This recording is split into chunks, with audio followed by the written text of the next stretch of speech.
Hi, Tony. Hi, Pam. How are you? Good. How are you hanging in there? I'm good. Great. Okay, I do believe that we are all here. Welcome, everybody. It is Wednesday, March 3rd, 2021 at 5:01, and I am officially calling this special board meeting of the TDPUD to order. So, Shauna, could we get a roll call, please? Yes, thank you. Director Aguera? Here. Director Bender? Here. Director Harris? Here. Vice President Laliotis? Here. President Finn? Here. Thank you. Thank you. And since we are Zooming, we are going to defer the pledge this evening, which brings us to number 4. Do we have any changes to the agenda, Mr. Wright? Yes, President Finn, staff would like to pull or remove the closed session item number 17. Okay. Special item number 17 is pulled. Fine with me. Which brings us to item number 5. Thank you, Brian. Public comment. If this is time that is set aside for the public to address the board on any matter that is not on the agenda, testimony related to any agendized matter should be addressed at that time. So do we have any public comment this evening? Is there, I'm not seeing any. we closed out 17. Did you say number 17? Yes, Director Aguera, we pulled item 17, so we will not be having a closed session. Okay. Awesome. Which brings us to item number 6. If there's no public comment, director updates. This is time for directors to comment on any item within the purview of the district that is not on the agenda. Do we have any directors' comments this evening? Yes, Director Harris. Hi, yes. I wanted to thank whoever was instrumental in getting the 5 months worth of meeting minutes posted to the website and the one document of public comment that was received by being dropped off at Joe Aguera's house in January. So thank you for bringing attention to the website. Sadly, last night as of 8 p.m., tonight's meeting was advertised in 5 different places on the website that it was supposed to start at 6 p.m. I emailed Brian about it, and it was corrected this morning. But I don't, the only place that it was posted on the website prior to the change this morning was on the actual PDF agenda. And I just want to make sure with Steve that it's still okay, that this is still a public meeting and that it was properly noticed. Thank you, Director Harris. Yes, I think we could proceed. That was the time on the agenda was correct. The agenda was distributed. I do appreciate that we have an obligation to post the agenda on the website, and it should be correct. However, I believe that we can proceed tonight. Okay. Thank you. And then the other thing, I actually had a question for the board members, and I had asked it in a previous meeting regarding the minutes. I understand that the policy is to record action minutes, which is what it kind of changed to. But past practices has been that it's been the expanded minutes where, it gives bullet points for like what the GM is saying or what, a little bit more information in the actual minutes. And I'm curious why it did change. I didn't really get a straight answer that I remember. So was that a choice of the board? Was that a choice of management? And what is the board like? I mean, I personally like the expanded minutes. I will be happy to field that question because I was part of that discussion.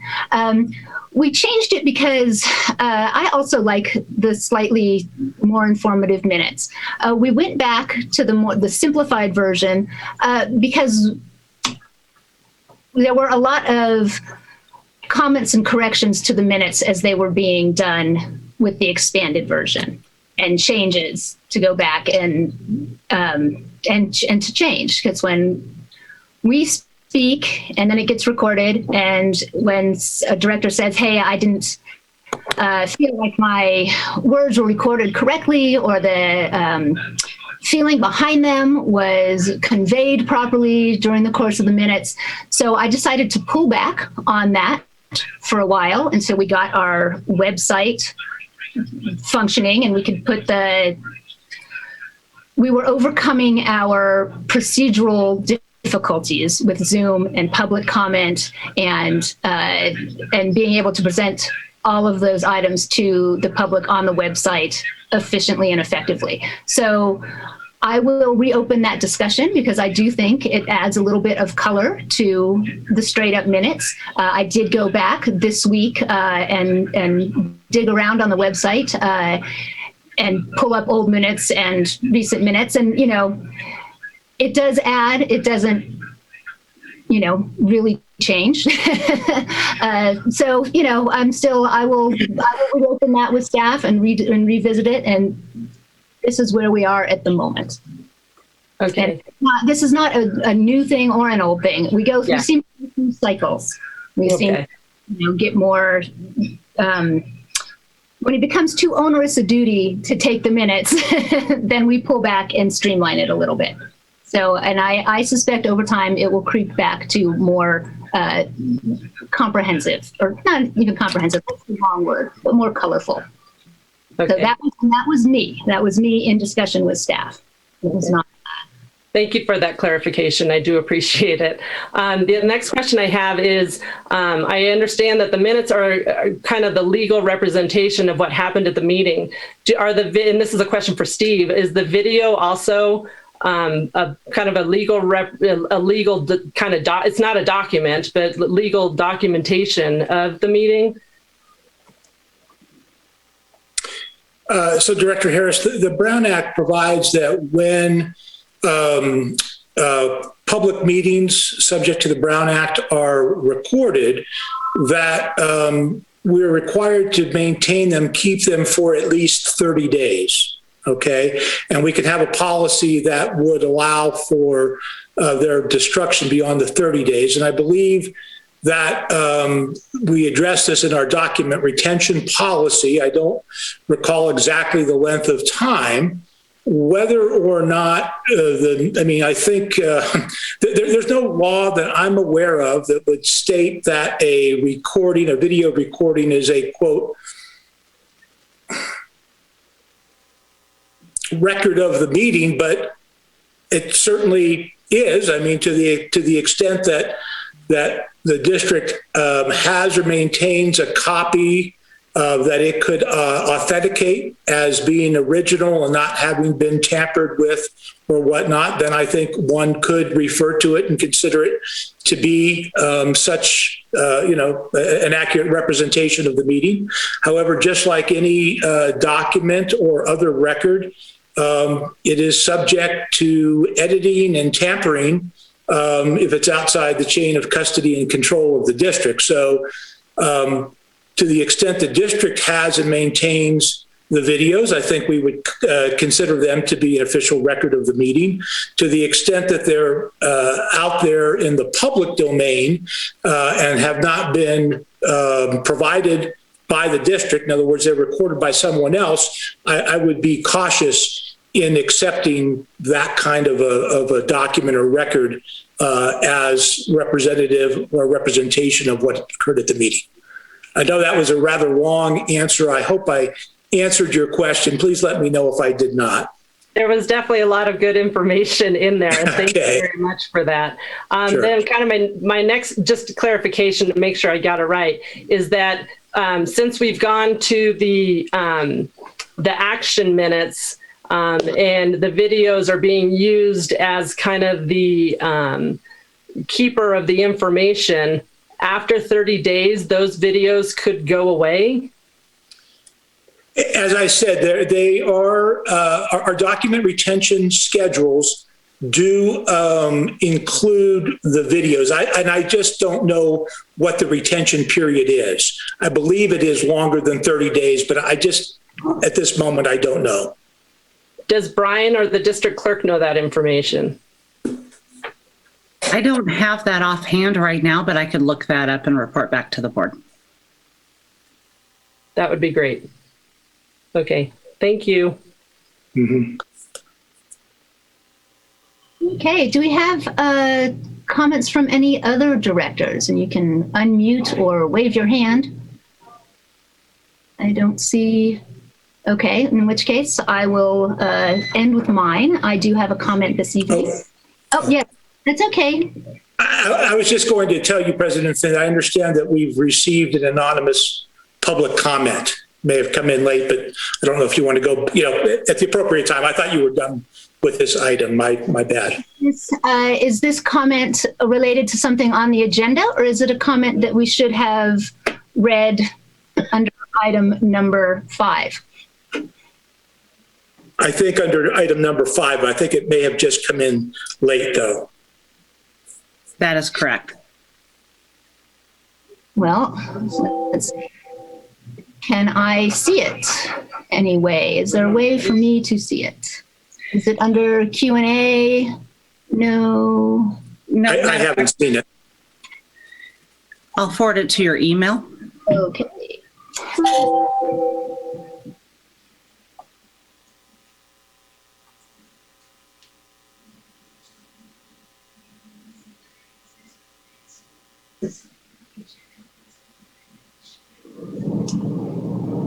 Okay. I will read this comment. Can the board provide some clarification on statements made during the February 22nd board meeting? Director Bender expressed his desire for transparency and his concern for ratepayer dollars when discussing a $70,000 severance agreement. However, members of the board, including Director Bender, were silent when members of PUD staff were given $50,000 and $30,000 raises without public knowledge or review.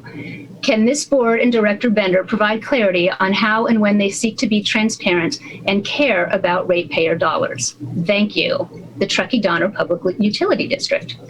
So my just very simple answer is that we always care about ratepayer dollars, and we always pay attention. That's as far as I was going to go. Council Gross. I was just going to say it's public comment, and it doesn't, you can briefly respond as you did, but it shouldn't result in a discussion. And that's Thank you. My pleasure. And back to rounding out director's comments this evening.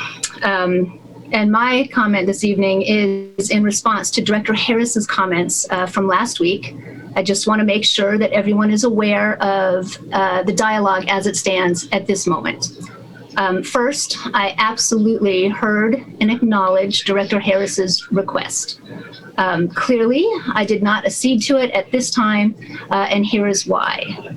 Because secondly, I consulted with Council Gross, and he felt strongly, and I agreed, that he had a professional, moral, and ethical obligation to inform Director Harris that her participation in a board discussion or decision about amending her contract with the district, which has a financial component, could well create a conflict of interest for her. You may recall from our recent ethics training that conflict of interest transgressions on the part of an elected official can be considered criminal. The penalties can be draconian, and I have absolutely no desire to see Director Harris incur criminal liability while we try to work through this situation. Therefore, it is our suggestion that she request formal advice from the FPPC, which is the Fair Political Practices Commission, before embarking on such a course. If she decides to seek advice from the FPPC, which is a free service that Council Gross will help her to navigate, then we shall, of course, wait for their guidance before proceeding. If she declines to seek that advice, then we shall determine how to best proceed with her request.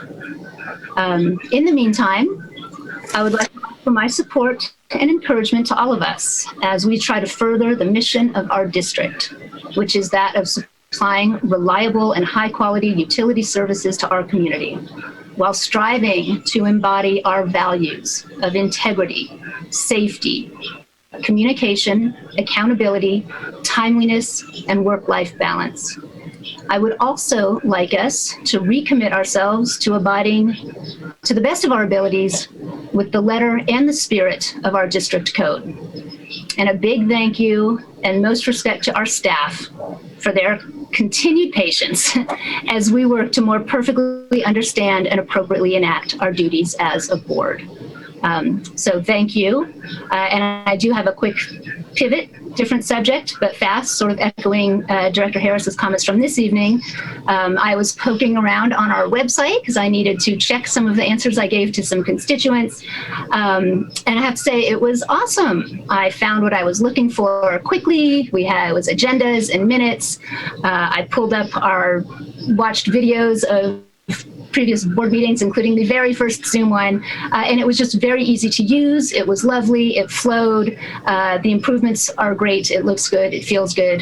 COVID relief was on the front page. So thank you very much, staff, for addressing those discussions that we had, way back in January. So thank you. And that is my director comment for the evening, which... Hey, Krista. Yes.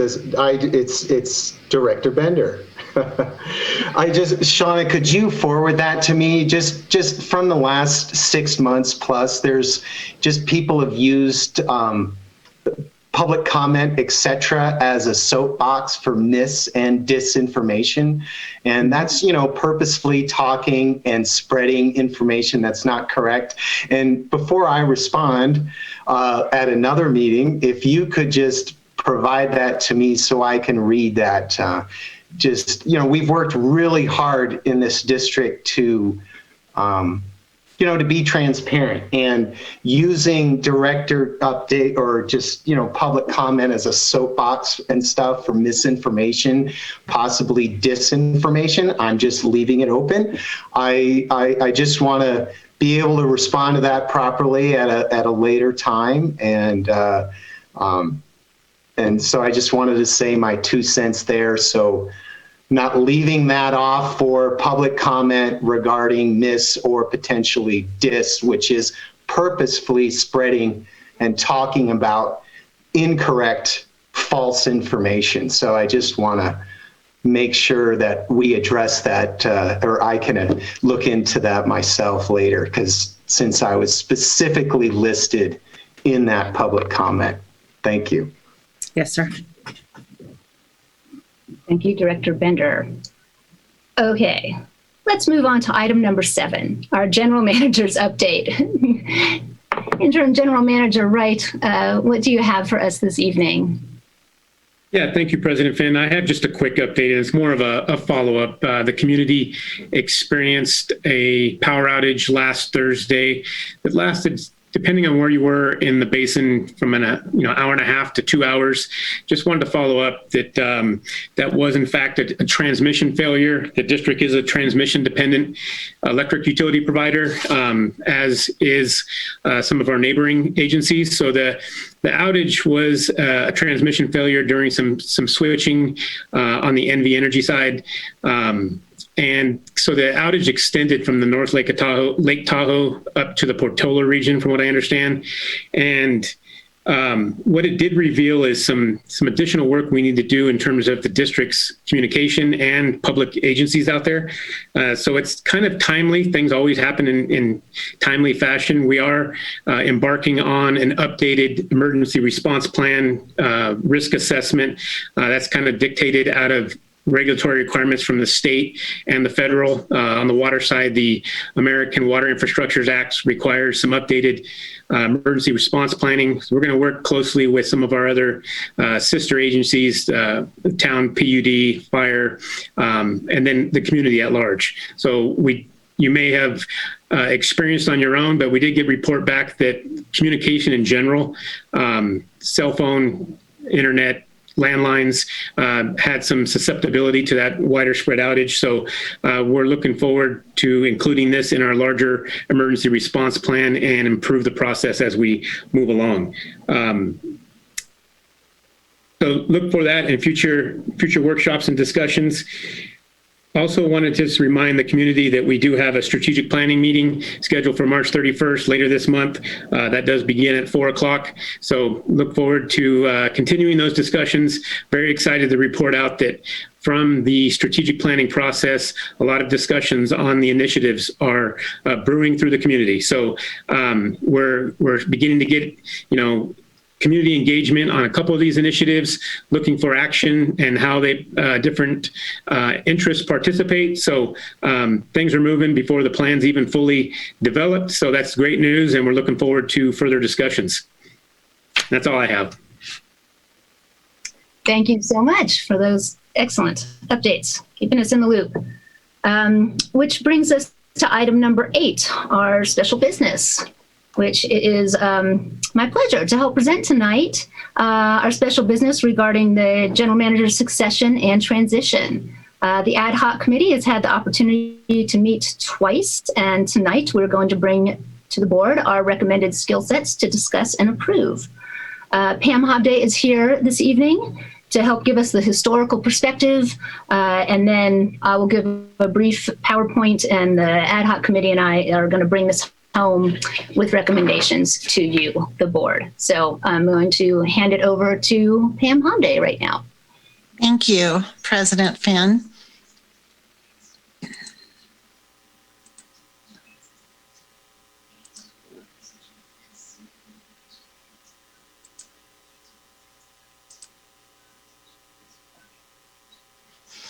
Can everyone see this okay? Okay, great.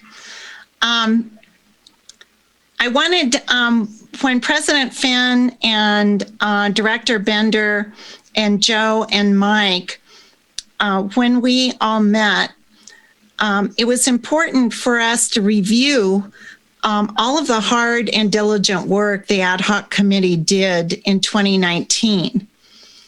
And I wanted to share with everyone tonight, this was the PowerPoint that we presented to the board on October 2nd, 2019, on the exact same topic, recommended skill sets. Just to begin, our first ad hoc committee meeting in 2019 was May 27th. And the ad hoc committee, to the date, and this is the exact slide that was presented in 2019. So at this time, the ad hoc committee had 11 meetings equaling 22 total hours working together. There were an additional about 15 hours where each ad hoc committee member researched articles, read books, discussed them, with a lot of pre-meeting preparation in really defining not only the skill sets, hard skill sets, cultural skill sets, but their definitions. And we decided that it would be very important to prioritize these skill sets once the ad hoc committee had come up with their recommendations. We had 3 different interactions. On August 27th, we did the same process that we did with the employees and the community, which lasted about 2 hours with the executive team in having them prioritize what would be the major skill sets that they would like to see be prioritized or weighted during the interview process more than the other skill sets. We then, on September 17th, met with the employees. We did the very same process, so it was consistent.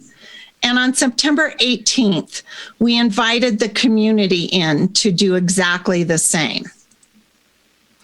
This was the data that we presented that night. Of those 3 entities, the ELT is in blue, district employees is in orange, and public or community is indicated in green. And the recommendations from the ad hoc committee were that there are 4 hard skill sets that all groups recommended. And those were political, strategic planning and organization, strong decision making, and visionary innovative leadership. The ad hoc committee, after looking at this data, also felt that the 5th hard skill set should be communication, and that both district employees and the public weighted that next highest. The committee also talked about, the ad hoc committee talked about how important it was to add descriptors that were pattern perception, lateral thinking, problem solving, and empathy. And the ad hoc committee had talked a lot about not only empathy, but radical empathy, and the differences in the 3 forms of empathy. And so those concepts were added to the definitions. The cultural skill set recommendations in 2019, based on the executive team, district employees, and the public and communities' priorities, were competence, integrity, interpersonal skills. And the discussion that the ad hoc committee had was very pertinent because we had just established values for the organization. And the ad hoc committee felt it was very important to include values in the cultural skill sets. And so that was recommended by the ad hoc committee. And because both the executive leadership team and employees prioritize experience, the ad hoc committee recommended adding experience as well. So the recommended prioritized hard skill sets, 5 out of 11 were the ones you see: visionary, innovative leadership, strong decision-making, strategic planning, organization skills, political skills, and communication skills. And just a reminder that these were the ones, the skill sets with questions under them that would be more heavily weighted than the other hard skill sets. So the way that looked for the board to give a nod of approval, here on the left were the prioritized hard skill sets, and on the right were the remainder of the hard skill sets, and questions were asked from all of these skill sets. For the cultural skill sets, the 6 were interpersonal, integrity, competence, values, experience, and initiative. And again, these would be more heavily weighted, but the remainder of the skill sets, there would still be questions that would be asked of the general manager candidates. And the ad hoc committee, the current ad hoc committee, which is President Finn, Director Bender, Joe Horvath, and Michael Salmon, felt that it was important for us just to have a moment in time to go back and remember all the work, all the time, all the discussions that the ad hoc committee spent in not only identification of these skill sets, but the priorities that were set by the ELT, employees, and the community. Any comments, President Finn? Or I will bring your PowerPoint up. Well, I was, just before we shift focus to the future, while we're still here looking at last year, I was hoping that Director Laliotis might share with us, since he was on that original ad hoc committee and I learned so much from him during that process, if he could share with us some of his reflections on that process and that how we worked together. Sure. Thanks, Krista. Thanks for the recap, Pam. I appreciate it. Brings back a lot of good memories. But I you know, what it just triggered in my mind, and I appreciate you putting together that, Pam, is that how inclusive that this process was. You know, we felt so strongly about all of these priorities and skill sets that we didn't dismiss any of them. You know, we found a way to prioritize them, but also figure out a way to include the other things that that didn't rise to the top. And so it just reminded me how open and how open we were to everyone's opinion, and in this whole process, and how the length we went to try and include everyone's opinion in the process. So just really proud of that, and thank you for that reminder. You know, one of the things that sticks out for me, and I expressed this during the ad hoc committee, you know, quite a bit, was sort of how this process really kind of came around to enveloping an idea about culture in the district, and how all of these skill sets and priorities and ideas come together to build a culture in a workplace that, you know, leads to, you know, success of the organization, and, you know, brings people together to feel good about coming to work every day. And so I think what reminded me of that was just how strongly we felt about everyone's opinions and ideas, and went through the sort of the long process of trying to figure out how to be as inclusive as possible for everyone's ideas, even though they may have not been in the top 5 or 6. And I think that's really important, and really goes back to, you know, the culture that, you know, we wanted everyone's opinion to add color to this process. And it really did. And so thank you for reminding me, Pam, of all that. Seems like it was so long ago, even though it really wasn't, but just my memory isn't as good as it used to be. So, but overall, you know, we spent a tremendous amount of time learning about leadership and skills and ideas and concepts that set the foundation for doing all of this, setting all these priorities, and putting into this process where we included the public, the employees, and you know, it really tied everything together. So we're still really proud of the process, and I think we have a great foundation that we've built, and I think it stands strong today, and will continue to serve us well. Thanks for those comments, Tony. Thank you. I was going to say the same thing. Thank you, Tony. President Finn, would you like me to bring up the next PowerPoint? Please, I think that would be lovely.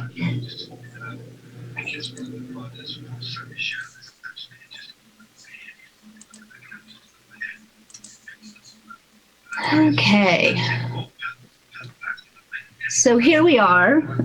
We just had a lovely overview of how we got to this place. A reminder of all of the input that we took from the community and from the staff at the district. And these are the information that we had from 2020, the prioritized, the community, the executive leadership team, and the staff prioritized from 2020. And this is, on the right-hand side, our recommendations from that list that we are moving forward with. Visionary, innovative leadership skills. We added some language from innovation and creativity skill sets that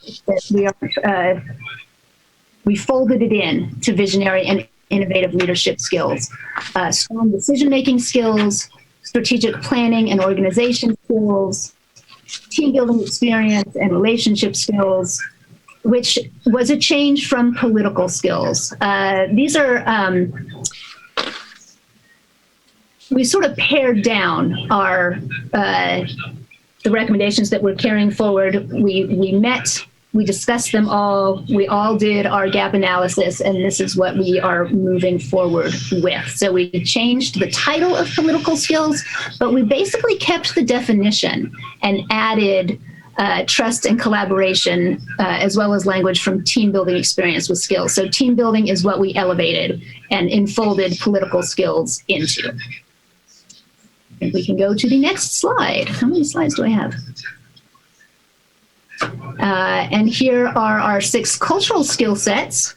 Again, pretty similar. We interpersonal skills, integrity, competence, values, adaptability, and stability are our current recommended ones. We removed experience and innovation from the prioritized list of 2020 and replaced it with adaptability and stability after we had some discussions on these.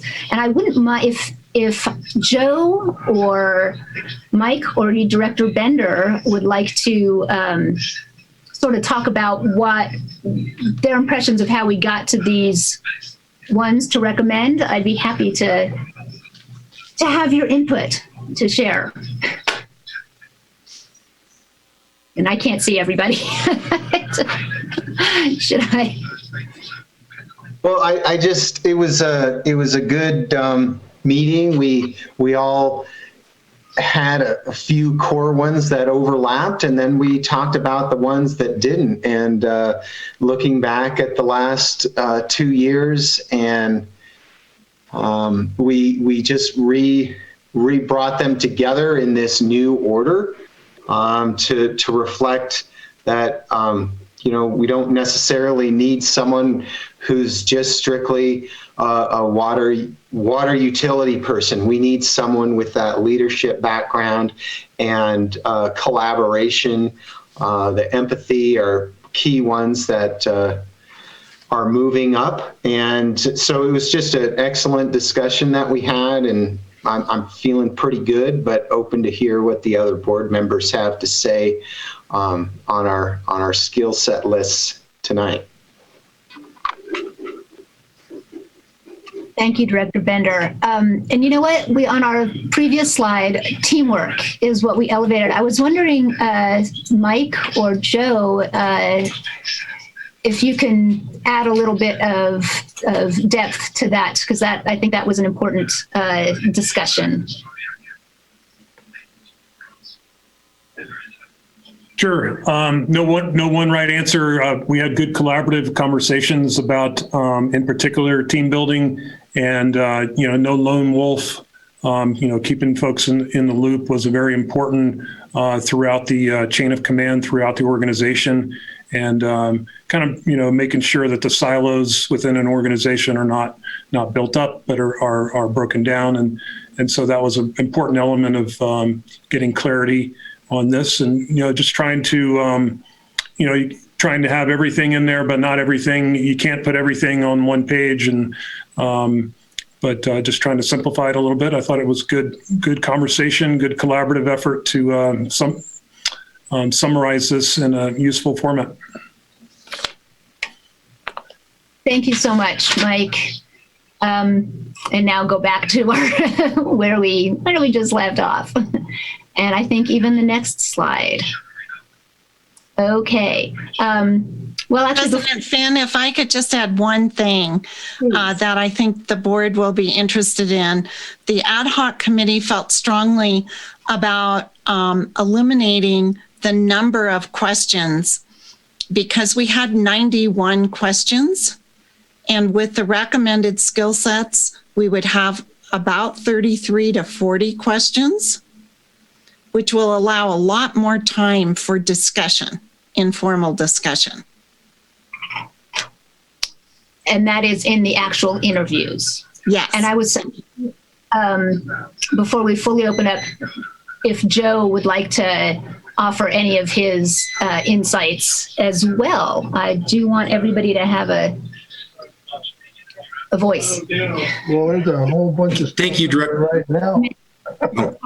Sorry, Director Aguirre. I meant Joe Horvath on the ad hoc committee. Oh, okay. Thank you, President Finn. Yeah, I would echo what Director Bender and what Mike had already said. I would echo and add to that it was a collaborative process, and it was good to add, I think, teamwork, because I think that was something we all felt very strongly about for the skill sets. And there is a lot of overlap, or surprising amount of overlap between the different skill sets. So even though we settled on the 5 or 6 in each category, I think they also, the chosen ones also reflect the other categories in a way to bring them really all together for your consideration. So that's what I would add. Wonderful. Thank you so much, Joe. And now for discussion. We, with the agenda, we asked the board members to, for their homework assignment, was to look at the recommendations that we presented. And is there anything that you would like to add or to change or to discuss? So now I'm going to open it up to the rest of the board. So please share with us your own gap analysis, and if there are things that we are missing, what they might be, and the definitions. And again, I can't see everybody right now, so I can't tell. Maybe I'll start with Director Laliotis, because I can see you. Do you have anything that you would like to? No, I think, I understand the process you guys went through, and it sounds like, you guys landed on some conclusions and sort of mixed and matched to bring some, a little more brevity to the list, which I'm fine with. 90 questions was quite exhausting.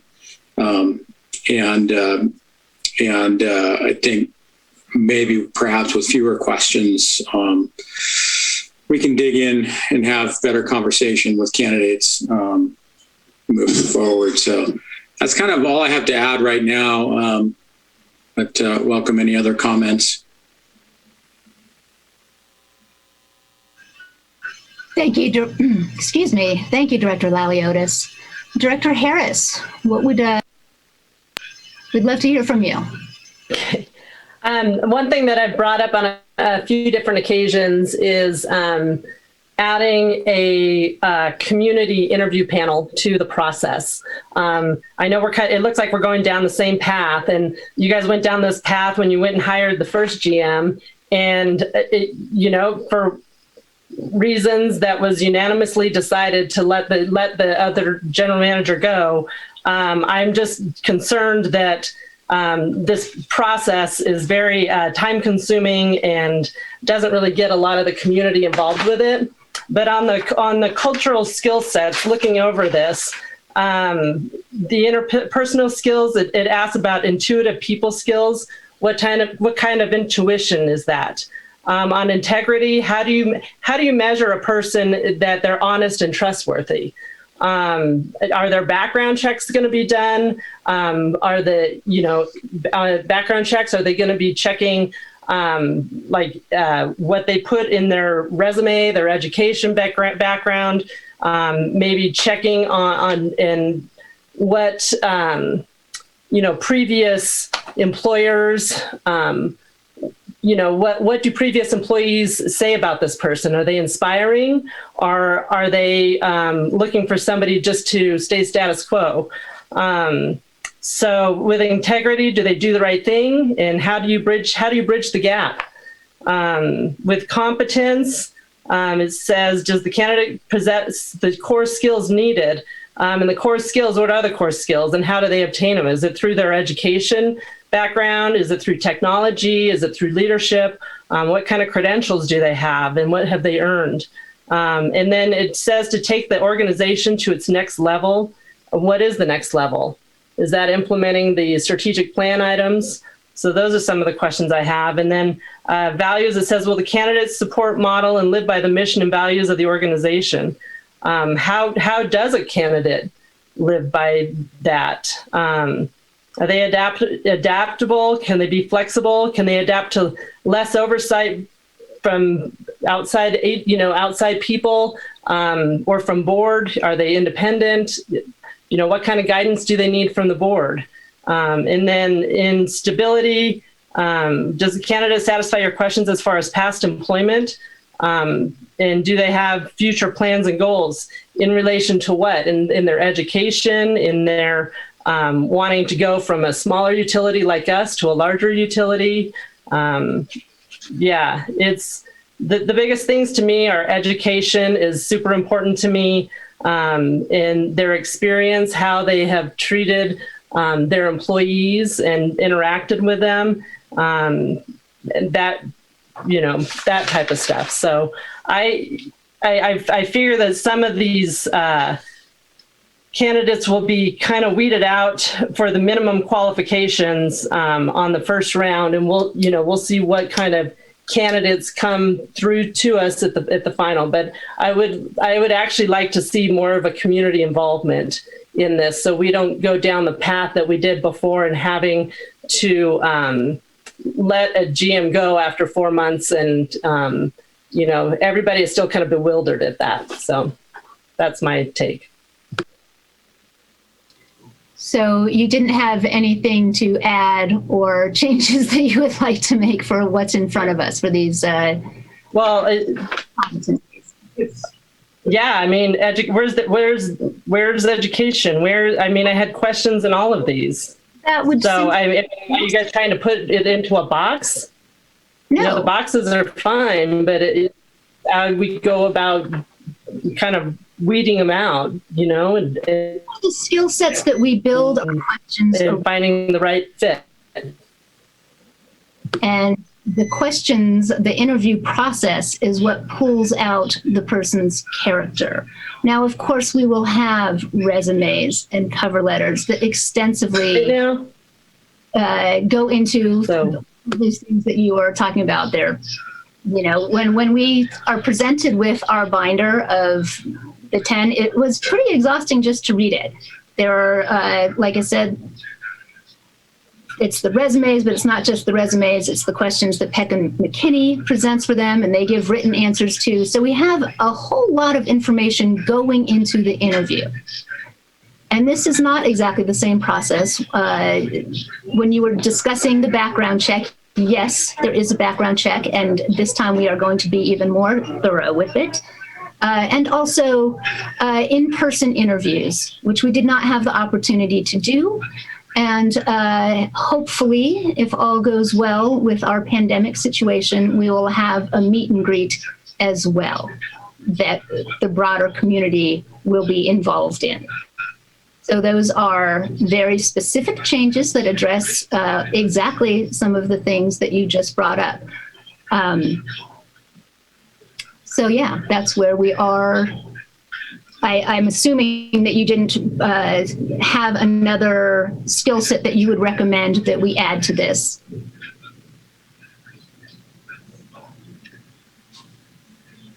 In which case, I will move to Director Aguera. Do you have anything that you would like to add? Not really. I have no skill sets to add. I think that we have a pretty good realm of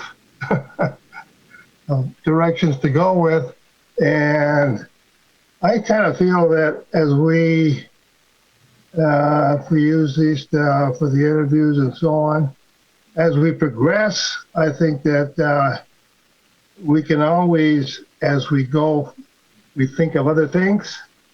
Maybe we can interject them at that time, because right now I'm overwhelmed right now with what we have.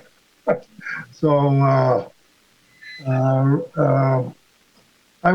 let's wait and see how we get into this thing, and then we'll go from there.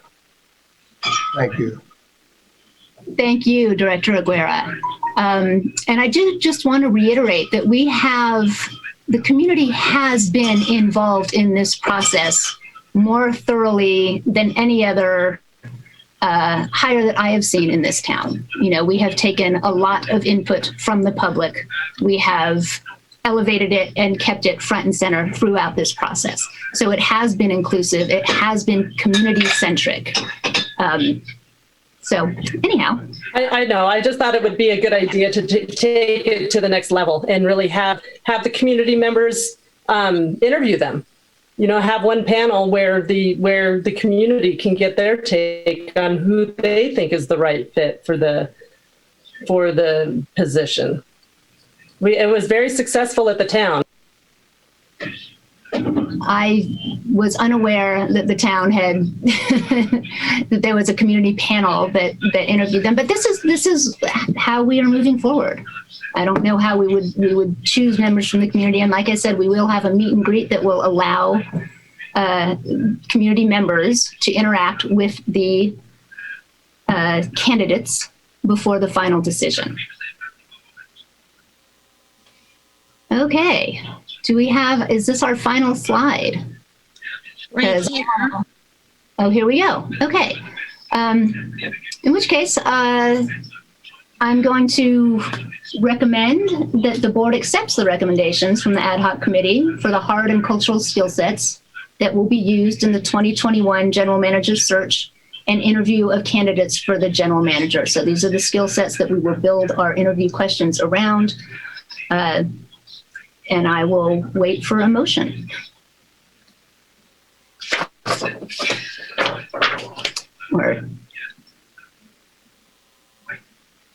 Did Tony have any comments, or did I just forget that he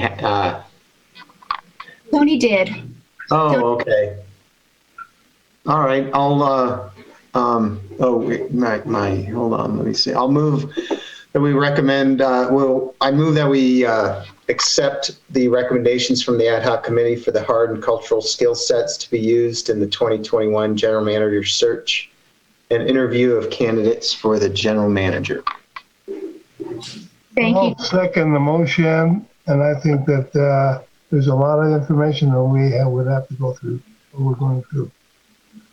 Thank you, Director Aguera, for a second. Shauna, could I get I a second it.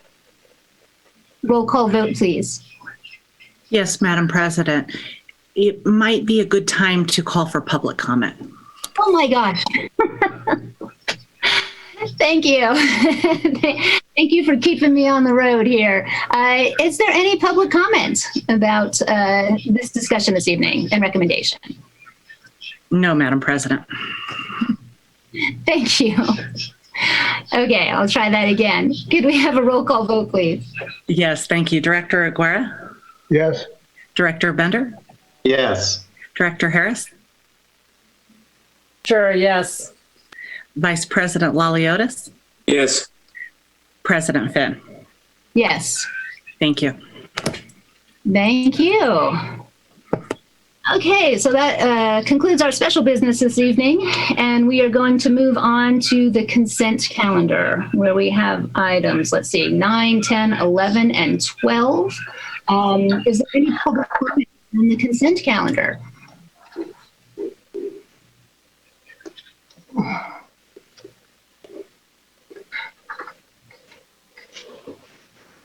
I don't see anything in the chat.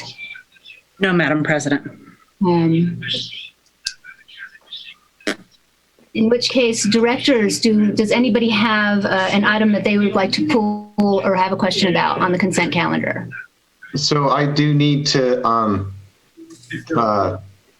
recuse myself on item number 9 for a real property interest. Okay. Do I So I pull can, and we take a separate vote on that, or is that's a Steve Gross question? As long as the item is not pulled from the agenda, Director Bender can announce his conflict, recuse himself from that item. The board can then vote on the consent calendar, and the clerk will note his recusal on that item, on item 9. Okay, very good. In which case, anybody Oh, go ahead, Director Bender. Do you have to officially? Oh, You did. no, I was just, yeah, so, okay, it's official. I'm recusing myself on item 9. Thank you. Do we have a motion? So moved for the consent calendar. Second. Thank you, Director Laliotis. Shauna, could we get a roll call vote, please? Yes, thank you. Director Aguirre? Yes. Director Bender? Yes, recusing 9 too. As noted, sir. Director Harris? Yes. Vice President Laliotis? Yes. President Finn? Yes. Thank you. Thank you. And which brings us to action item number 13. Consideration of adoption of AB 2021, the 10-year energy efficiency target. To adopt the Truckee Donner PUD's 10-year energy efficiency target for the period 2022 through 2031 as net energy savings of, 3.079 megawatt hours and net demand savings of 331 kilowatt hours. And who has I'm sorry, I'm in the wrong spot on my iPad, but I am getting there. Oh, I have to get through all the vehicle specifications. I apologize for this lengthy paging. There we go. This is Mr. Salmon presenting for us. Thank you. All right. Thank you, President Finn, members of the board. This is action item number 13, which is California Assembly Bill 2021 10-year energy efficiency targets. AB 2021 actually starts with Senate Bill 1037, which was in 2005. It requires all publicly owned utilities to establish energy efficiency goals, as well as collect 2.85% of retail sales and from electric bills and invest those in energy efficiency, low-income programs, renewables, and research and development programs.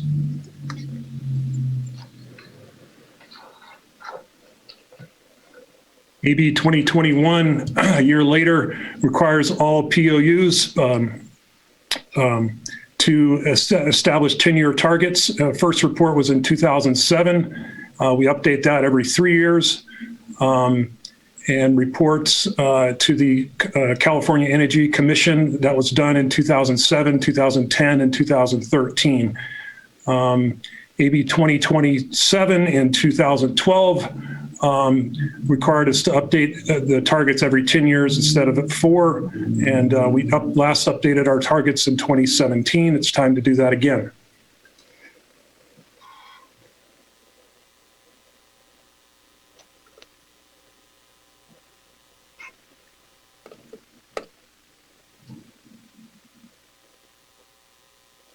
The district's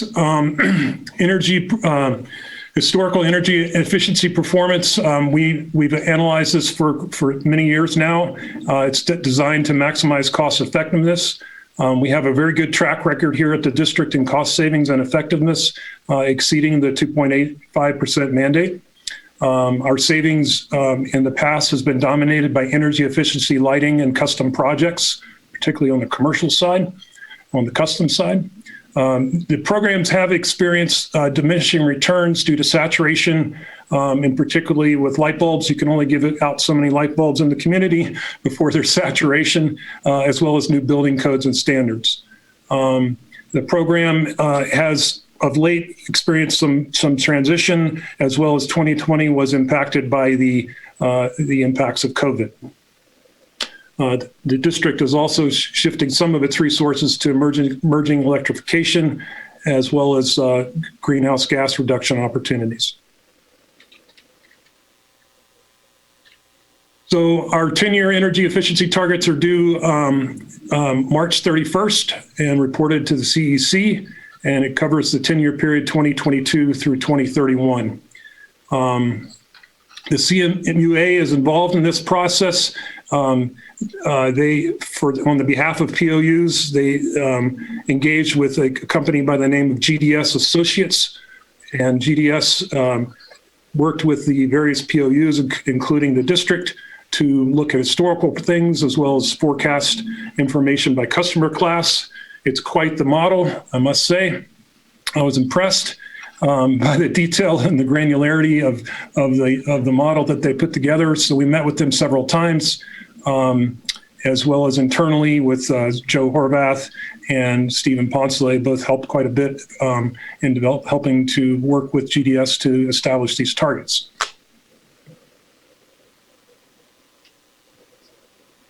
So after this process, and so many revisions and many meetings, we did establish for the 10-year target 3,079 MWH in net energy savings, net demand savings of 331 kW. It represents a 0.35% down to 0.1% of megawatts sold, 45% below the target set in 2017. And again, this is through working with consultants, GDS. This is what those targets look like. This first chart here is on the usage side, kWh, net energy, and the blue bars represent historical past energy efficiency savings results. 2021 is in process of being quantified now, and then the targets are in the gray bars.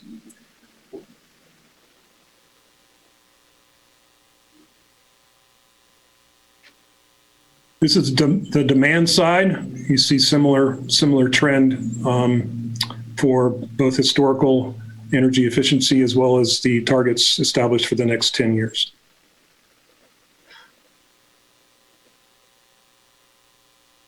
Let's see, as far as fiscal impact goes, the GDS study is part of CMUA dues, which was a budgeted item. The cost for energy efficiency programs is in our annual budgets, and there is no direct fiscal impact for this action item. The recommendation tonight is for the board to adopt Truckee-Donner Public Utility District's 10-year energy efficiency targets for the period 2022 through 2031 as net energy savings of 3,079 MWH and net demand savings of 331 kWh. So that's the presentation, and now I'd like to open it up for any questions from the board or others. Very good. Thank you, Mr. Salmon. First, I would like to ask, is there any public comment on this item? I don't see any in the Q&A. No, Madam President. Thank you, Shauna. In which case, let's open it up to the board. And again, let's see if I can see everybody here. So maybe by a hand, you can, if you have a question or a comment. There we go. I can see, I think, all of my directors now. Anybody? Bueller? Okay. I, of course, do have some questions and comments. So this is a really kind of dense and confusing issue, especially at this point in time where we are looking to expand our electricity consumption through, electrification, yes. Exactly. So I get why we are, like you said, the low-hanging fruit is gone. We've given away a lot of lights. I would love it if we gave away water heaters, but I'm sure that is not a cost-effective conservation effort. And I also understand that we have an electrification study going on now that's going to come back to us with suggestions for sort of a new era of conservation initiatives. So I think that these are achievable goals is good. We have to meet our regulatory requirements. So good. Just going through the comments that I wrote. And just, there's always really point to the real benefits of belonging to these industry associations. You know, that they have somebody that is doing these surveys for us to help us, you know, sort of wade through. Like you said, there's a lot of variables going on right now that are hard to quantify. So anyhow, I really appreciate you spelling this out as simply as you could for us. And there's nothing that says we can't exceed these efficiency goals as the opportunities and technologies become available, which is what we did the last time around. We exceeded those goals. So thank you. Conservation remains an important aspect of the district's overall operations and programs for the district, and remains a priority. Very good. Thank you very much. Okay, in which case I'm open to entertaining a motion. I'll go ahead and I'll move to adopt the Truckee-Donner Public Utility District's 10-year energy efficiency targets for the period 2022 through 2031 as net energy savings of 3,079 megawatt hours and net demand savings of 331 kilowatts, kWs. I'll second that motion. And thank you, Director Bender. Shauna, can I get a roll call vote, please? Thank you, Director Aguirre. Comments, did you say, or vote? Roll call. If you have a comment, now would be a great time. I was going to say, if there's a savings on all this, on the energy and demand savings on the kilowatt, there's got to be a savings in money somewhere. So I vote, that's a second, not yes, I vote yes. That's why Mr. Salmon presented us to us, the money man. Okay, so I guess shall we continue with our vote? Thank you, Director Bender. Yes. Director Harris. Yes. Vice President Laliotis. Yes. President Finn. Yes. Thank you. Great. Thank you, Mike. Thank you. Although he's not going anywhere because he has back-to-back presentations. I believe we've got a workshop item. Yeah, I'm going to hand it over once again. You can be doing the performance review. Thank you, President Finn, members of the board. Did my screen update for the next item, the workshop? Yes. Okay.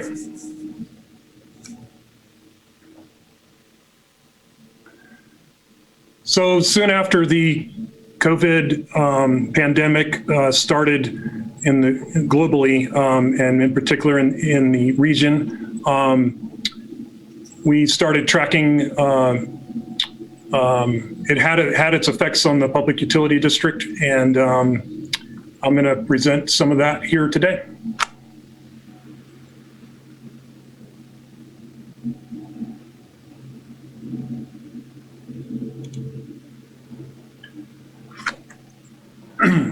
The district's demand since had a small dip in March through April and May of 2020 compared to 2019, and then was up every month thereafter. We attribute this primarily to an increase in occupation of what was historically second homes, as well as an increase in the time spent by primary residents at their homes due to in particular stay-at-home orders. This is visually shown by this chart, the two charts here. The top is electric kWh variances per billing day compared by month for 2020 compared to 2019. And then water is the same thing in gallons per billing day per month for 2020 compared to 2019. And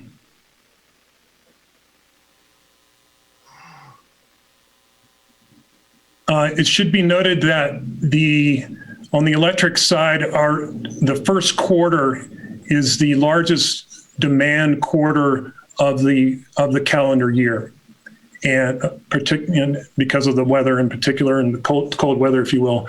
And January and February were flat to 2019, and then fell dramatically in March, down a bit in April and May, and then upticked throughout the rest of the year. This is by quarter here for electricity. And then for the year, the net is 2%. And if you look across these bars, it doesn't really add up, but that's because these months in the summer are smaller volume months for electricity than this first quarter. So this first quarter being flat and down had a bigger impact overall in the overall for the year. But for the year, things were up. On water, we did see a few anomalies. These June, October, and November were influenced a bit by significantly by irrigation, as well as you may recall, the fall of 2020 was a bit on the average, above average in temperatures, as well as very dry.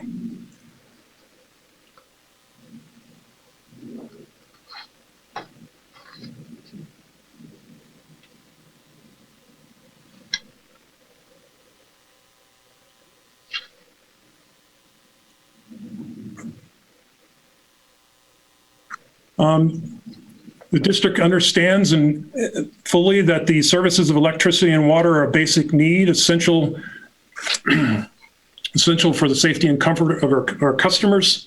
COVID-19 and the pandemic has impacted the ability for many utility customers across the state, in the United States, state of California, the United States, as well as that district to afford this basic need. In response, the district has temporarily suspended late fees and shutoffs for non-payment. In April of 2020, the board approved an increase in funding to the existing payment assistance program, specifically targeted at customers impacted by COVID. To date, we've assisted approximately 300 customers. This is through February, early February information. It's now $90,000 and over 300 customers for an average of $300 per customer.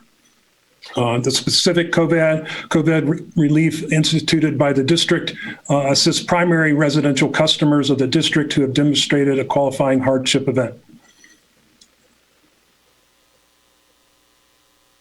Suspension of late fees in 2020, as the pandemic started, the financial impact there was $63,000 decrease in late fees for the district in 2020. And we expect that to continue based on how the pandemic is dragging along, unfortunately.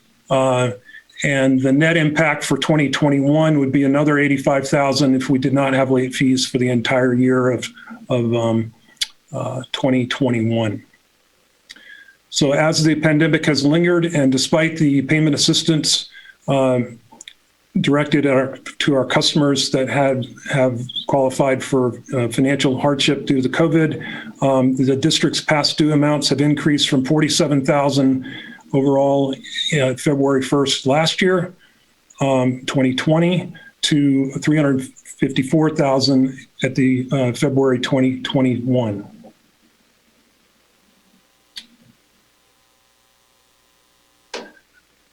This chart visually represents that $354,000 is the current past due amount.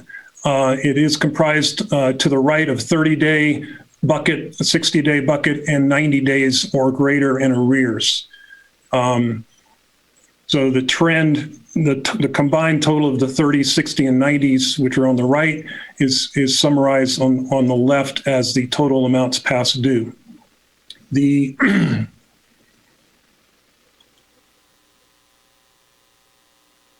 small bars here are February 1st of 2020, right before the pandemic hit. That's the total past due, $46,000. Most of that was in 30-day, and then a small amount in 60 and 90. This has been the trend since May for the total amount in arrears. This is 30 days trend, the 60-day amount, and then the 90-day.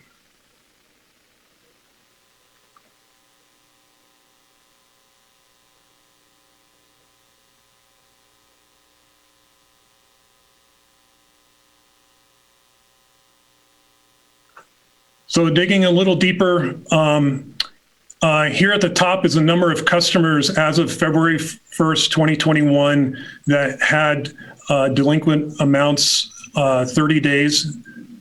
723 electric, E is for electric, W for water, 495 water. In the 60-day category on the previous page in dollar amounts, these are the number of customers, 313, 205 for water. And then in 90-day, there's 194 customers with 90-day arrearages, 90-day plus, and 133 on water. The average past due, dividing these numbers, the average of these two numbers by the 30, 60, and 90-day totals gives you overall averages of 30-day in arrears of $273, $220 for 60 days, and $804 for 90 days plus. As far as these number of customers and its comparison to our overall number of customers for the district, 1.2% are 90 plus days in arrears versus 0.1% last year, February 1st, 2020.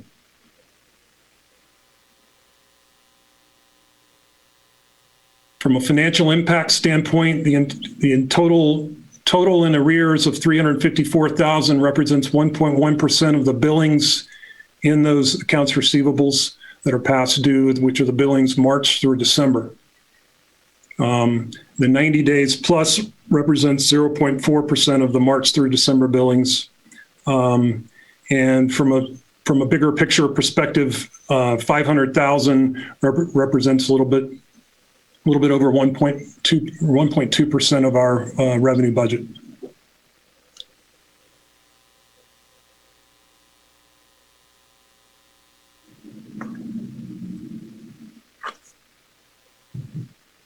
At the top is just the breakdown of that visual chart that was 2 slides earlier.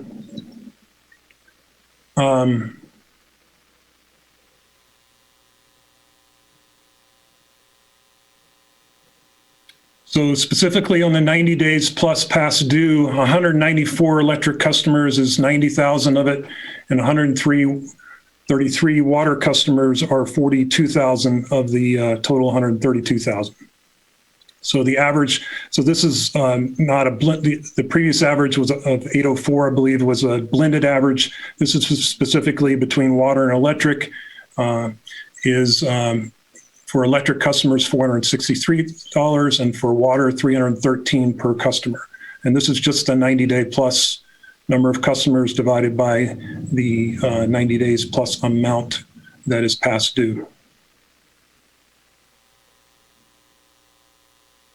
Digging deeper into the 90-day plus delinquent accounts, the vast majority, almost 90%, is residential in nature. So it's our residential customers that represent the majority of the 90-day plus delinquent balance. Digging deeper, the residential split is 68% of the customers that are 90 days plus are primary customers and 79% of the dollars. Secondary is 32% of the customers and 21% of the dollars. Overall mix for electric on the right there is about 40%. That number does change from year to year. It might be currently 39% primary, but it's around 40% primary and 60% secondary. When you look at the ledger, the detailed ledger of 90 plus day accounts and their past due amounts, the top 25 and sorted on that dollar amount that's still owed, the top 25 represent 56% of the dollars, but only 16% of the accounts on the electric side. And on the water side, 55% of the dollars or 23% of the accounts. So there's a handful of accounts that have fairly large balances that represent a large percentage of the dollars. The vast majority of residential accounts with over $1,000 in 90 plus day balances, currently 16, have unusually high electricity demand and usage patterns, not in alignment with typical residential usage. For commercial accounts, the accounts are not eligible for the payment assistance program established by the district. However, we do note that several of these accounts are listed as receiving federal SBA PPE loan funds. The top three over 1,000 in 90-day plus in arrears are restaurants here locally.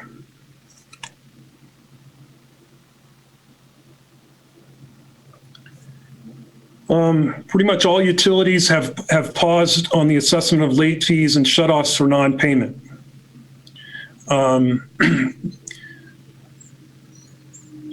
There are lots of chatter at the federal and state levels regarding and lobbyists trying to establish what's going to happen to utilities. We are not alone. Matter of fact, we're probably on the lower end as far as a percentage basis. Last time I saw some survey information, we were on the lower end as far as the amount of delinquency that is built up at a utility. It's still material nonetheless. So there's no formal regulation yet specifically helping out utilities. Many utilities have observed a decrease in contacts with customers about payment plans and extensions attributed to the customers being informed about protection measures. Currently, we have less than 5 on a formal payment plan. We have sent them letters explaining their options, that the amounts are still due and will become due at some point. Please pay what you can. Please contact us to establish a payment plan. But for the most part, that falls on deaf ears, due primarily due to the lack of the ability to enforce with shutoff.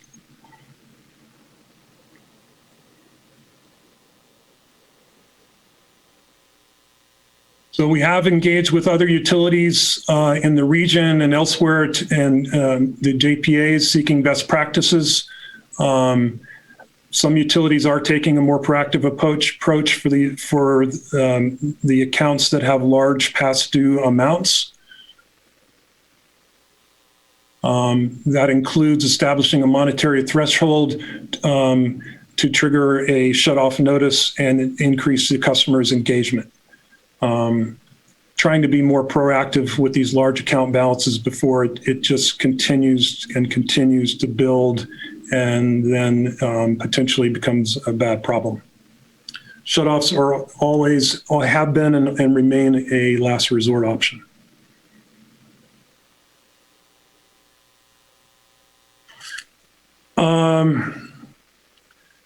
Fiscal impact, there's a slippery slope of relief.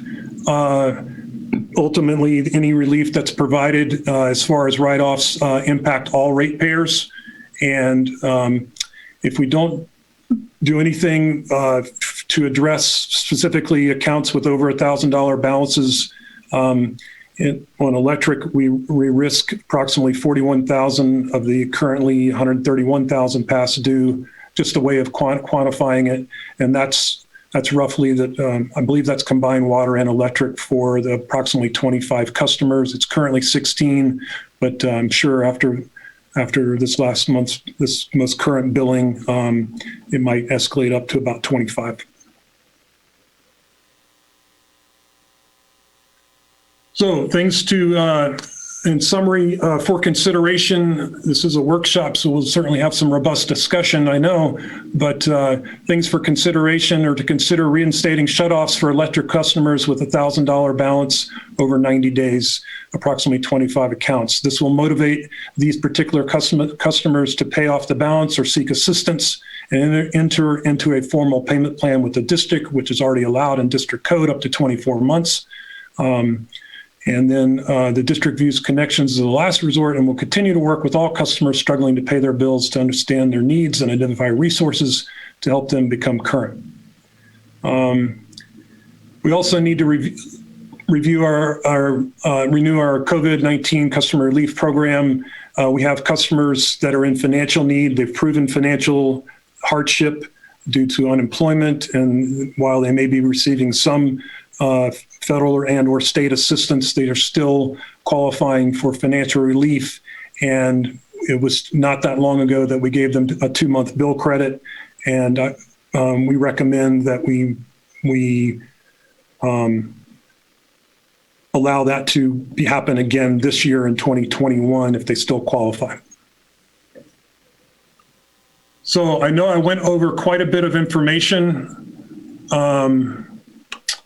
I'll turn this back over to President Finn to continue the workshop.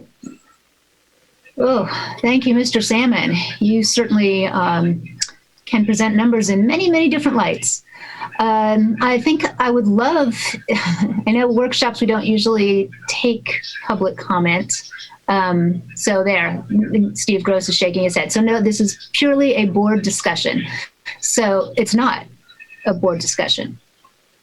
Unmute yourself, Mr. Gross. Thank you. I just unmuted myself. No, we would take public comment on any item and every item on the agenda. Okay, good. Thank you. I think this is a sticky wicket, and if the public had anything to contribute, I would really like to hear it, because I think that solutions are going to be thin on the ground. Is there any public comment? No, Madam President. Oh, rats. Thank you, Shauna. When I want it, it's not there. So I'm going to open it up to the board. Jeff, Director Bender, I saw that you were unmuted. I unmuted, and I just, I guess, I have a lot of empathy for those who are truly in need. And what is probably unfortunate, we have some folks who are truly taking advantage. Some really need it. And I'm in favor of renewing the PAC, the program we have for helping those who truly need it.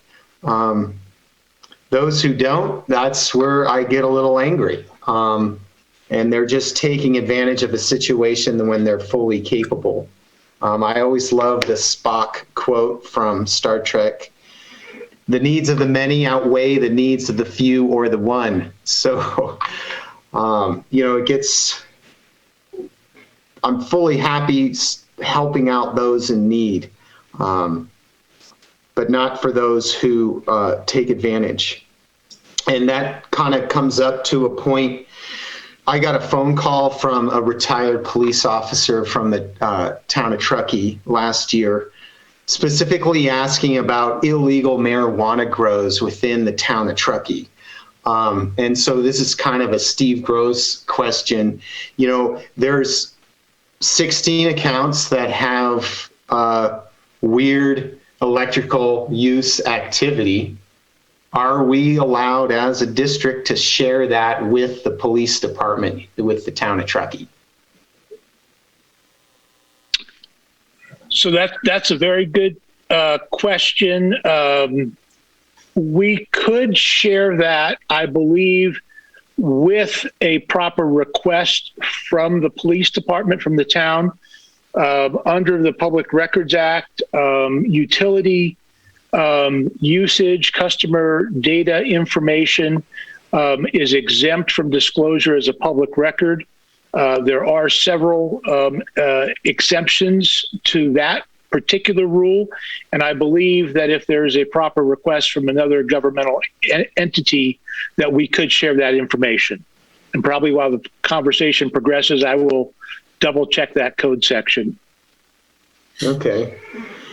Thanks, Steve. And then, Mike, is there a trend regarding, the same customers just not paying? And then the follow-up on top of that, are those folks signed up for the program that we have?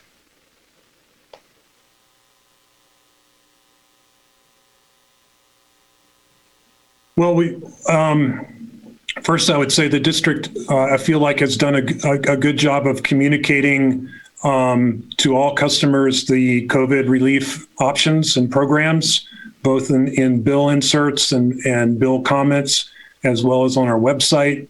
Those that are financially impacted by COVID, I believe, have an understanding of the relief efforts provided and have partaken in that. Then there's this gap section of folks that just realize that there's no consequences for non-payment. And a handful of those accounts represent a large portion of the dollar amount. Mm-hmm. And they're not signed up for the COVID relief plan. Not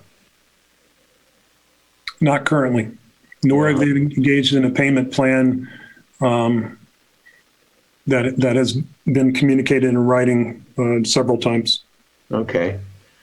And then, just I'm just thinking out loud. Just how do we just make sure, if we do implement the shutoff program again, I just want to make absolute sure that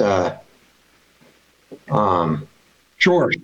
We're not hurting those who need it, right? And just if those who need it, it's like it's no fault of their own. The governor shut everything down. And well, it wouldn't be just a reminder. It would not. It's not a. We're not talking about thousands of customers. We're not talking about an automated system that goes through on April 1st and shuts the people off. These are targeted per district code specific communications with specific timelines. Please engage us.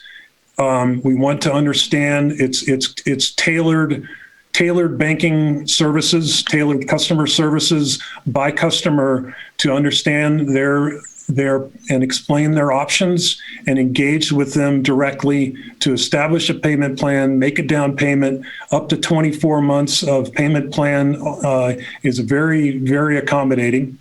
And what the problem is,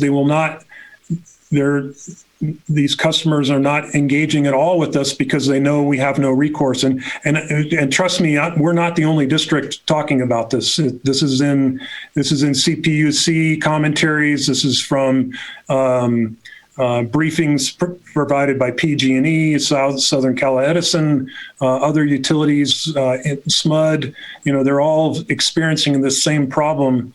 And a carte blanche.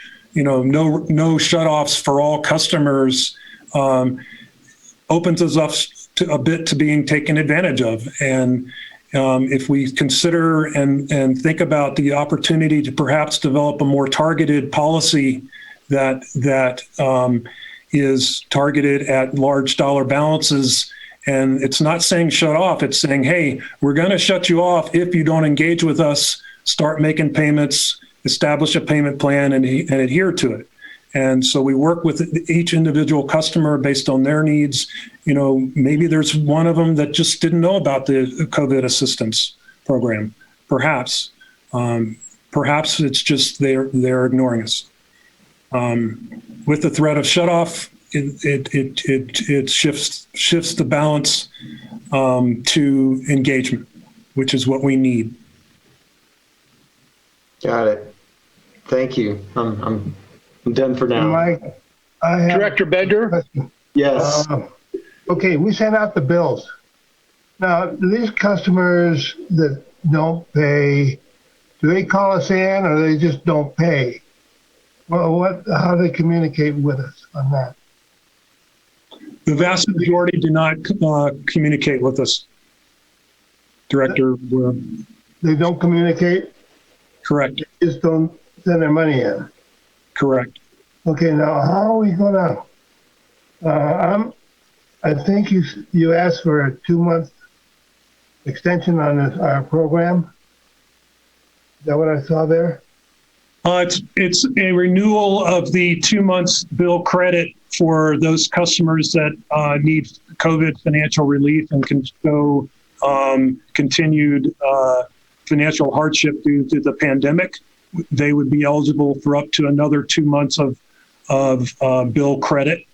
Okay. We're coming up on the 1-year anniversary of the start of the pandemic. And so those customers that received 2 bills, were unemployed or their business was shut down. And so their income was down and they received 2 months bill credit. They may still be in that same financial hardship. And so we'd like to consider approval by the board to open that up again, as opposed to in the past, it was, every 2 years kind of thing. Okay, now we'll extend the program. I would I wouldn't care for that. I just go for it. And only as we go, how are we going to find out if they truly need this, or if they don't, they're just taking advantage of it? How do we find that out? Director Aguirre, we work with a company that helps us with that and works with the customer to establish documentation of financial hardship. And so there's a good asset test, and I feel confident that we're checking the right boxes to ensure compliance with financial hardship. Well, okay, good. Because I was wondering if we continue, and also if we have new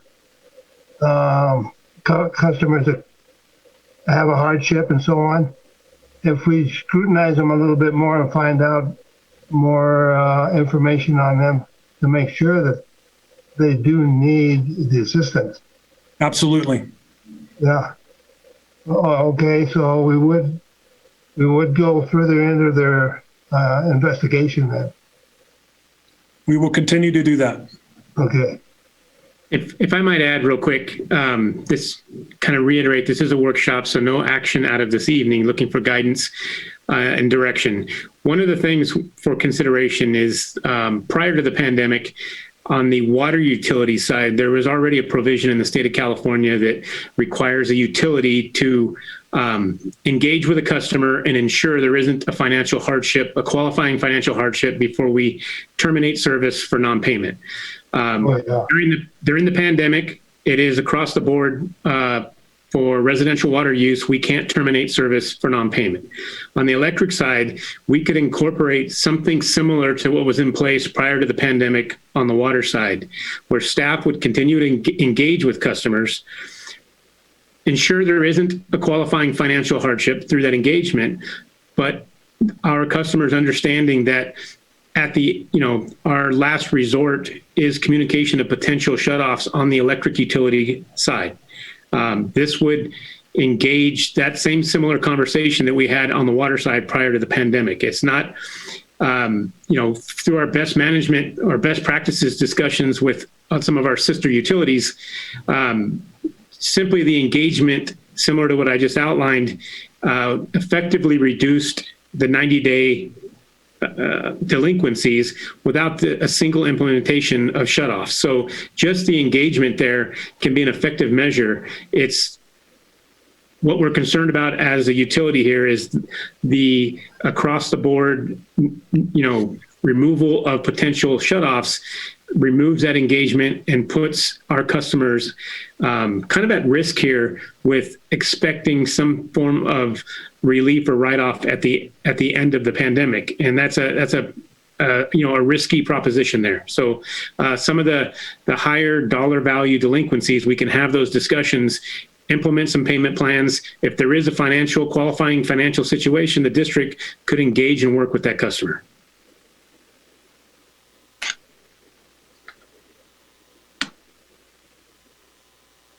Thank you, Brian.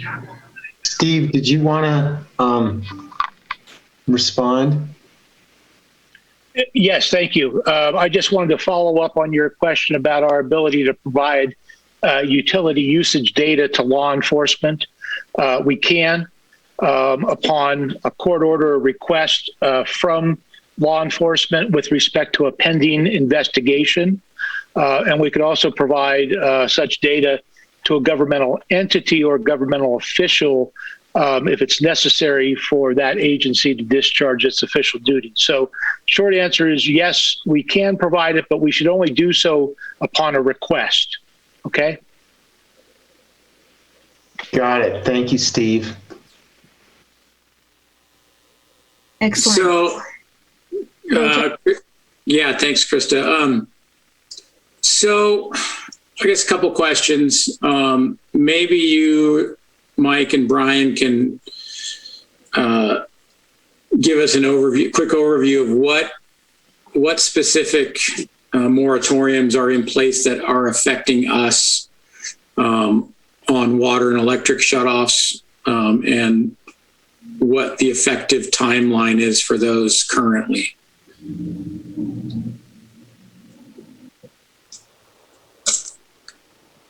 Brian,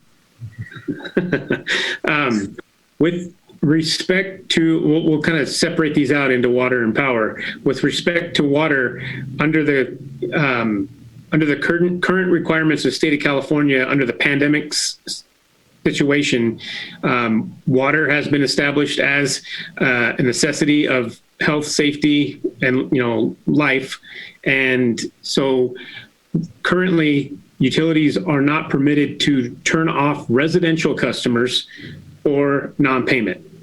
We are able to accrue utility billing over time. We're allowed to accrue late fees if we so wish. In terms of the electric utility side, there are two different kind of regulating bodies out there. Actually, it's on both sides, but on electric, the California Public Utility Commission versus our publicly owned utilities have a couple different approaches at this. Our district has chosen to include the electric utility under the same guides, so to speak, as the water utility, where we've put a hold, a suspension of service terminations due to non-payment for customers, and we're continuing to accrue outstanding, billing amounts. As far as how long this will last in the state of California, I would ask Steve Gross to add a little bit of comment to it, but it was initially implemented under the executive order during the original outbreak of the pandemic, and it has been put in place, I believe, under a renewing executive order cycle. I'd ask Steve Gross to add any comment to that. Sure, I'll provide my legal, non-legal observation, which is that the issue's been, the can's been kicked down the road. Relief has been provided in a number of areas, utilities, rent, and there's no apparent or front-running solution to address these issues in the long term from the perspective of utility service providers like the district or landlords, et cetera. And so there just seems to be a growing problem that's going to come to head here, and I don't have a good vision or forecast of how or when that's going to come to an end.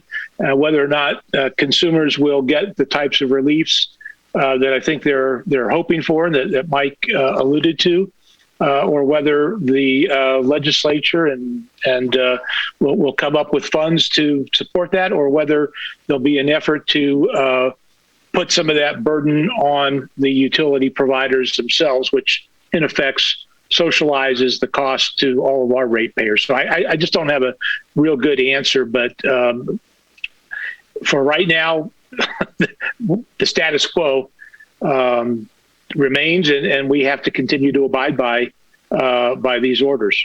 I hope that was somewhat responsive, Brian. Yeah, thank you. No, I appreciate that. So, I mean, but this doesn't preclude us from establishing our process, reaching out to customers, giving them the options,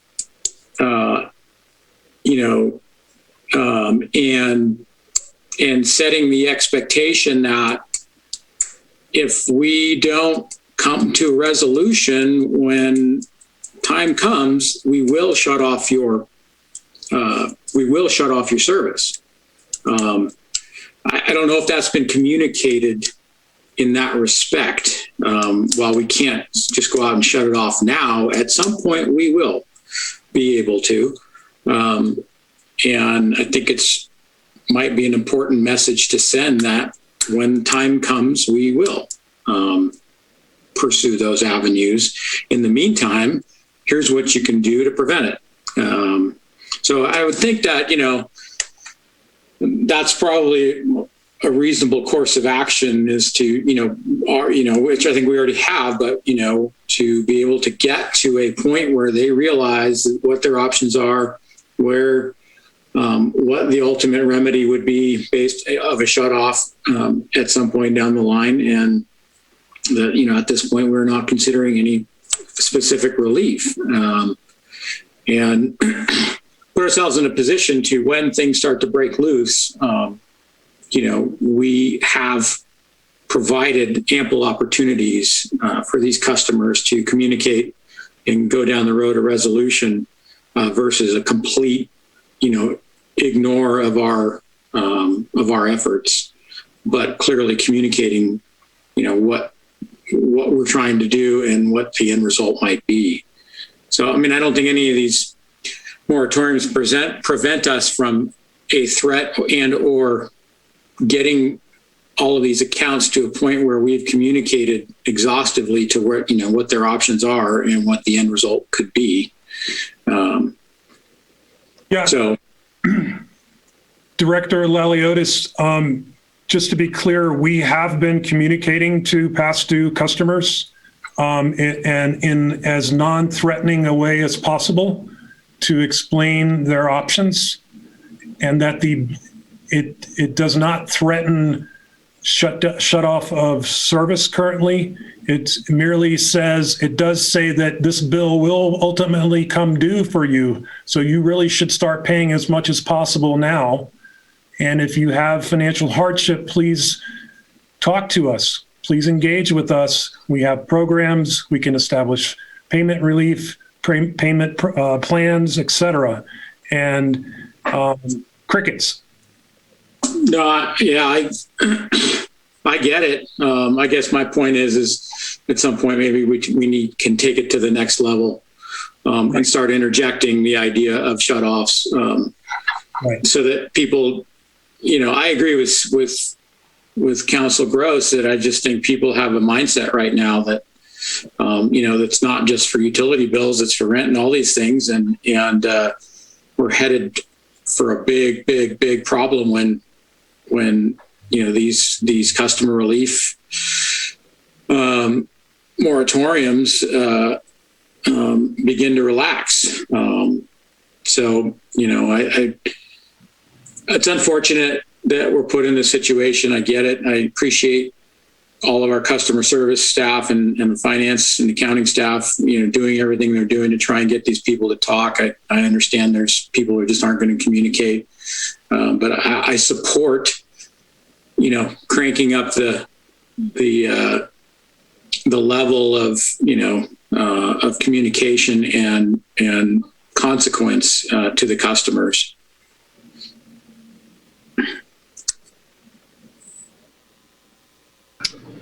Thank you. Director Harris.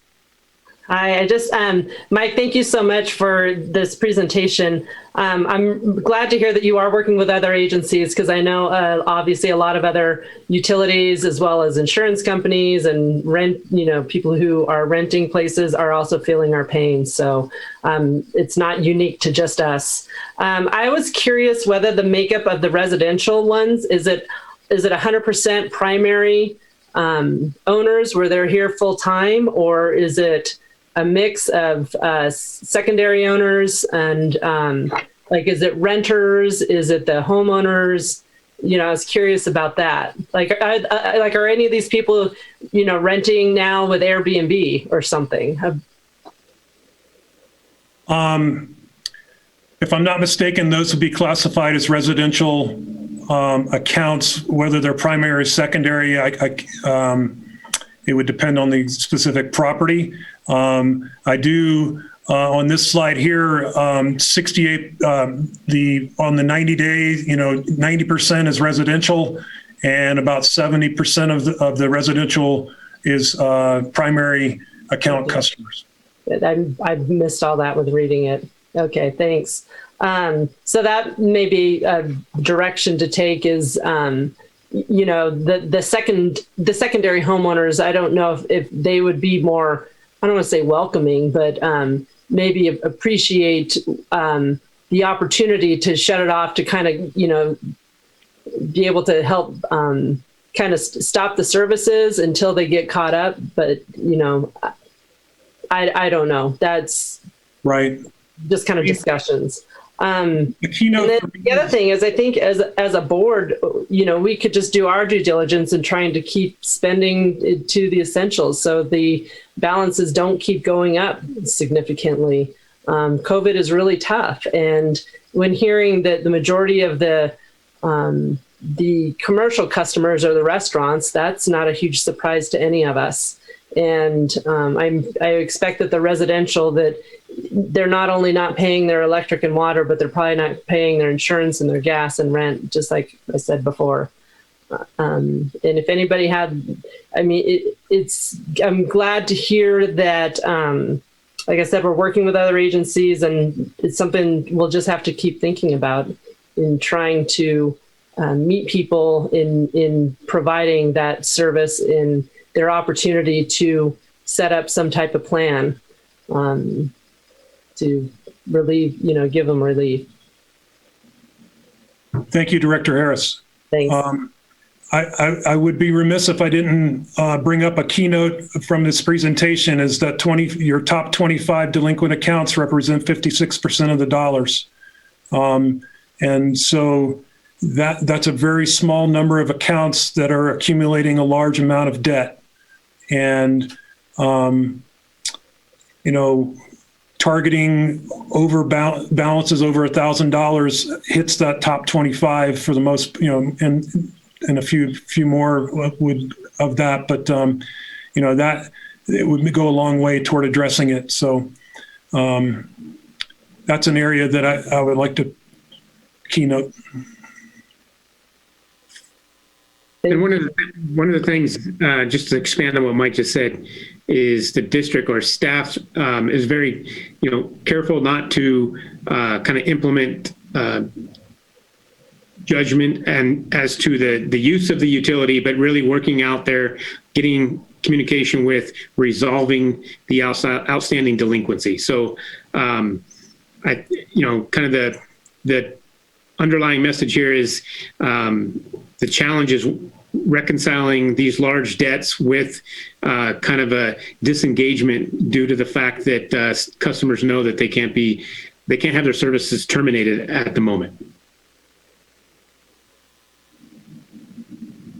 Oof.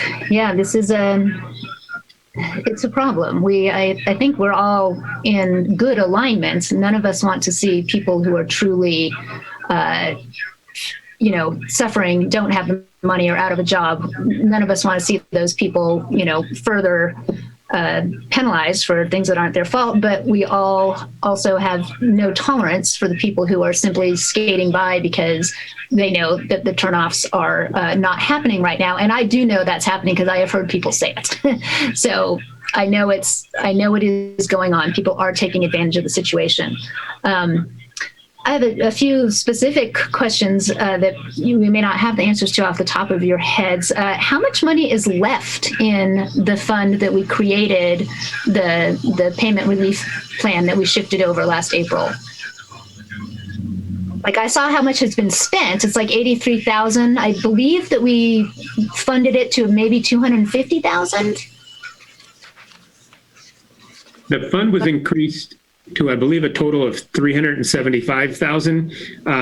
The kind of the appropriations there, or the use of the funds, I don't believe include some of the administrative cost in the program. So staff can bring back an actual real number of what's the remaining balance is.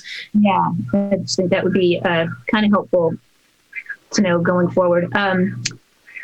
And so it's not legal at this point in time to shut anybody off. We are pretty sure it will become legal, hopefully by summer when vaccinations arrive and economies reopen more fully. I don't think I have a problem with getting out a bigger stick at this moment, like as Tony sort of suggested. Yes, Kim. I got a question. So what are the avenues that customers are able to contact the district? like, can they contact them after hours? Are you emailing them? Are you, Set up a fax machine. I'm kidding. Yeah. So, yeah, the avenues are clear on our should be clear on our website. And the comment, as well as our contact information on our monthly bills that go out. It's been promoted in targeted emails to our database. Well, I mean, like, I know as a person who holds a full-time job, and you get home at night and you go to call the office and the office isn't available. Are there, are there after hours avenues? Like when they call in, I believe we have a call service. We do. We have a call service. They would take a message. We would get back to them the next business day. And we can, I mean, do we have staff that's able to call them back at night after 6 o'clock, or? We do not. Again, the majority are not calling about the fact they're just not paying. And that's typical of what other utilities are saying as well. The customers are not engaging because they know there's nothing we can do. As far as I know, Director Finn, it is legal for us to disconnect service. It is illegal for IOUs, so but not POUs to disconnect service. We are pausing that for now. The item for consideration is to not pause that power, that ability for accounts over $1,000 on electric, as kind of a temporary measure to address the top 25 accounts that represent 56% of your dollars. Okay, because I think that might spur some much more quicker response if they knew that it was our action that suspended these shutoffs. It wasn't legislative action or. That's my understanding. Stephen, if you want to weigh in, if you're still on the call, on the Zoom, that's my understanding from a regulatory standpoint. Yeah. Good evening, everyone. On the water side, it's different, and you are prohibited from shutting off as General Manager Wright indicated. On the electric side, it's discretionary. Okay. It being March, I'm really not a fan of turning off anybody's power. But again, if what this is coming down to is the size of the stick, because we simply can't get people's attention, or they really are taking advantage, we might want to start bringing out some bigger sticks. On to the, I have a few other sort of scatter shot here. The questions don't necessarily lead one to the other. It's just as I was making notes as I was listening and reading originally. For the restaurants, I recall when I opened a restaurant here in town, you have to pay your first and last month's deposit. And if you are current with all your bills for 2 years, you get that back. Do we know if any of our restaurants are newish restaurants that we have those deposits in hand? Because that would defray ultimately, we keep them, these costs. Because I remember we took over the space that had Kentucky Fried Chicken, and we had to pay like $7,000 to get hooked up because they used so much electricity to fry all that chicken. It was a shocker.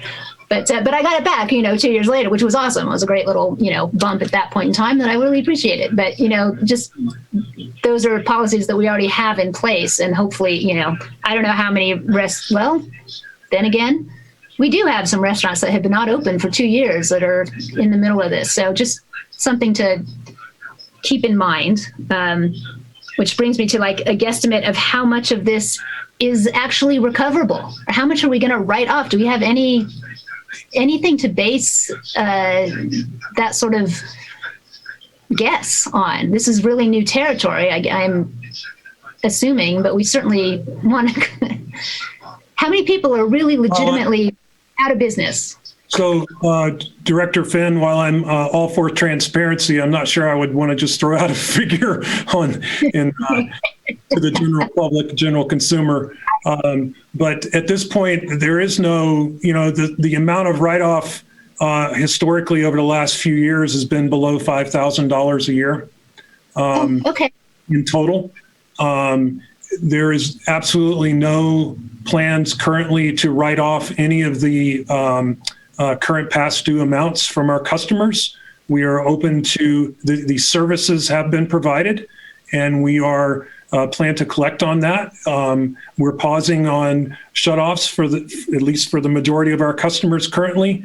And we're open to payment plans from anywhere from 12 to 24 months or up to 24 months.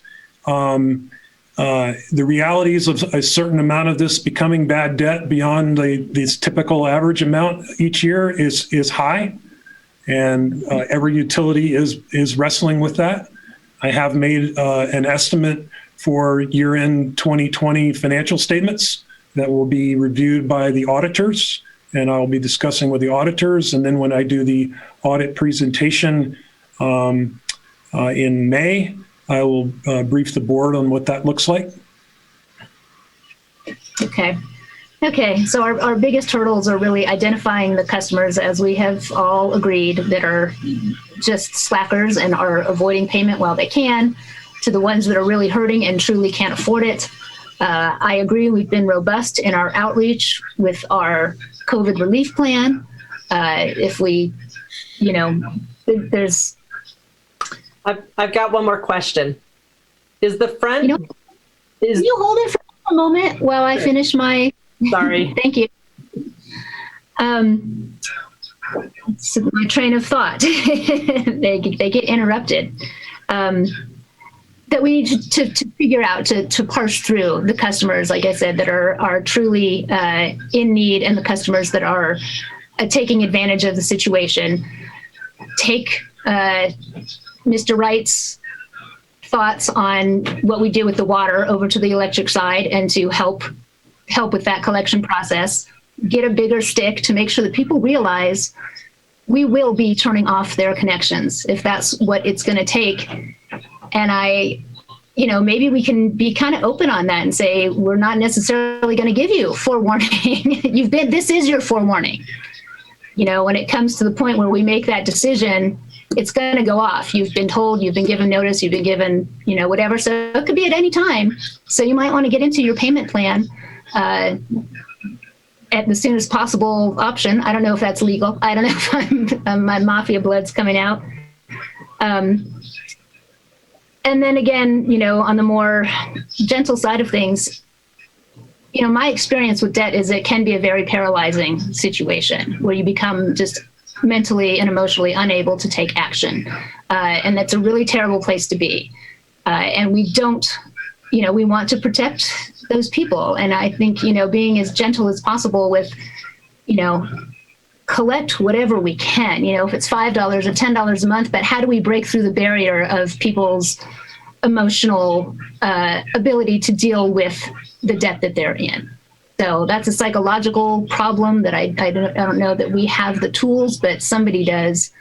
And I think we're going to need to bring to bear all of these approaches, the carrots, the sticks, the reaching out, the more personal, targeted. We're looking at it. The top 25 delinquent accounts these are the people that we really need to know more about. We need to know more about them, and whatever, if it takes a big stick or if it takes, a good friend, we're going to have to somehow figure out what that is and present it to these people. So this is obviously an ongoing discussion, and I will now turn it back over to Director Harris. Thank you. And I really appreciate your comments, Krista. I apologize for getting your train of thought off, but I really do appreciate that your thought process of everything. The other thing is our front office open? I think I drive by all the time and it still has that barrier there. Do we have regular office hours that people can come in and pay with cash? Or do they have to use the deposit, the cash deposit? They have to use the Dropbox. Our lobby is not currently open. Like the majority of utilities that we've checked, I do know there are some other agencies that are open, but as far as utilities go, the majority still remain closed to the public. Okay, well, and as COVID, as we kind of hopefully move into the less purple tier, maybe consider holding office hours that people can come in and speak with people. Absolutely. Good point. Well, I don't know if we came up with any. I hope provided staff with some guidance. Yeah, if I might ask that, again, it's a workshop item for discussion. If it pleases the board, we could come back with an action item at a later date with some recommendations. What I'm hearing from the board this evening is for the short term, until that action item is reviewed and either approved or asked for additional research on this item, staff will continue to engage, reach out, communicate. We will bring back an item that kind of revisits the board's decisions back in 2020, update with the current situation we have over the next 30 days or so, and then present some options that the board might wish to approve moving forward. I think that sounds accurate. I think we do have to keep moving on this. It's not going to go away. We need to, we may be taking some hard steps, but we're not doing ourselves any favors by not tackling it. So thank you. Thank you, Brian. One more thing, Brian, also maybe just one last thing is I'm curious, and I think maybe, if through these coming months we can drill down to a little bit better understanding of the types of accounts, more specifically renters versus owners who are in this position, to establish the demographics and the, of where this non-payment is coming from. Okay.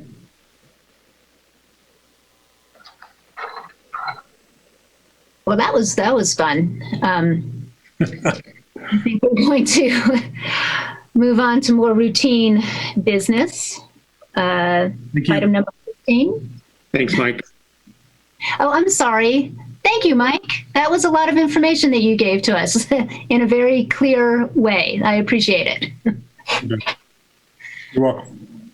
And for all the board's input. Thank you for looking at this from all the angles that we can think of.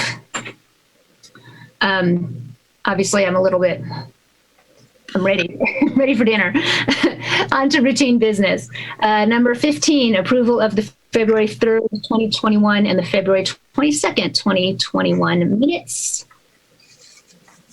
I've got a comment about the February 3rd, 2021 minutes. You're muted, but I think you said to go ahead. Okay.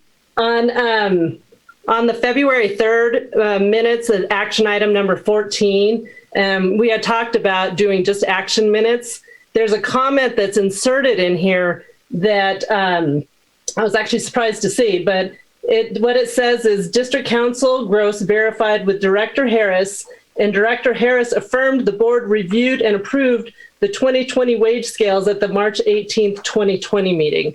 I never said that they reviewed it because I actually pointed out that the wage scales were not attached to the agenda item at that meeting. So, and I rewatched it, and actually, Steve, I don't know if he would remember, but we did talk about the approval of it, but I wanted to make it clear that the wage scales were not attached to that agenda item. So either take the whole statement out or change it to where delete reviewed and put in about the wage scales not being attached to the agenda. My recollection of the conversation at the meeting was that you raised the issue, and I had asked whether or not there was any doubt in your mind that the wage scales had in fact been approved. And you had indicated that they had been, that there was no doubt in your mind. So I guess if you wanted to have, there was discussion that the board had reviewed those wage scales at numerous times during other meetings. You can, but you're right. If you want to remove the word reviewed from that statement so that it's more accurate with respect to the March 18 meeting, I can certainly understand that. And that's the board's prerogative, not mine, just offering my perspective. okay, thanks. But yeah, I just want to reflect that the wage scales were not attached to that agenda item.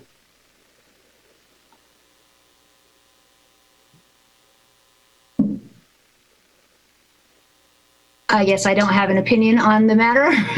Yeah, I guess I'll make a motion with that adjustment that I just discussed about taking out the word reviewed and then pointing out that Director Harris pointed out that the wage scales were not attached to the agenda item at that meeting. And then I'll approve the rest of the minutes. Okay. Is that the... So, President, I need some clear direction for how to staff to proceed. That's what I'm still looking at I can't find, I'm not sure where I'm looking for that. The action item number 14. It's in the February 13th, 2021 minutes, and it's action item number 14. Okay, so it's the February 3rd. Consideration for approval of the 2021 wage scale. I called for public comment. We moved. It was seconded. You abstained. Correct. And then it's that next paragraph. District Council Gross verified with Director Harris, and Director Harris affirmed that the board reviewed and approved the 2020 wage scales at the March 18th, 2020 meeting. And that is correct also to my memory. The wage scale was matched, but I don't think that statement is a false statement. It's not the full statement is what is happening, is that I actually made the observation that the wage scales were not attached to the agenda item. Okay, so you would like that sentence added? Added, and then also to delete reviewed and approved. Because, yeah, I would like the word reviewed to be taken out. The board did review and approve the 2020 wage scales at the March 18th, 2020 meeting. But I think we're having a difference in my eyes. They were not reviewed. The wage scales were not in the agenda package to review. It sounds like they were reviewed at previous meetings. Reviewed at previous meetings, and that's exactly how I'm reading that statement. You just nailed it. That's what. If I may suggest something, sure. That conversation between District Council Gross and Director Harris, we could put that in verbatim. Okay, but I want the sentence to be completed about the wage scales not being attached to the agenda item. We'll have that put in verbatim for that piece of that, just that conversation piece. Thank you. That works for the board. It's your pleasure. So that's fine with me. I think we're simply reading that last statement differently. Like you're reading it as we're talking about that meeting that we were discussing it where the wage scale wasn't attached, and I'm reading it as we approved the 2020 wage scales at the March 18th, 2020 meeting, which did in fact happen. Correct. Yes, and I understand that did happen, but what my observation was that the wage scales were not attached to the agenda item. We'll include that part of the conversation, but we won't delete that we reviewed and approved them at the March 18th meeting. Okay, is that clear to Shauna and Staff had clear direction on this. I would ask that, this being kind of this thought process be included when we have consideration in the future for more detailed minutes. This is the type of detail that we'll have to have review and at length when we add more and more detail to minutes. So there's kind of the offsetting benefits of action versus detail, just for board's consideration and staff time. I was actually surprised to see that statement added in there. Well, there you go. It's never going to be exactly what everybody wants to see or not see. And I think that's... Well, and this is where the hybrid comes in between action versus... whatever given director. So this is where I'm erring on the side of let's just keep it clean. Okay, so we have a motion to approve the minutes with that change. I am happy to entertain a second. I'll second. Thank you, Director Lavridis. Shauna, could we get a roll call vote, please? Absolutely. Director Aguirre? Yes. Director Bender? Yes. Director Harris? Yes.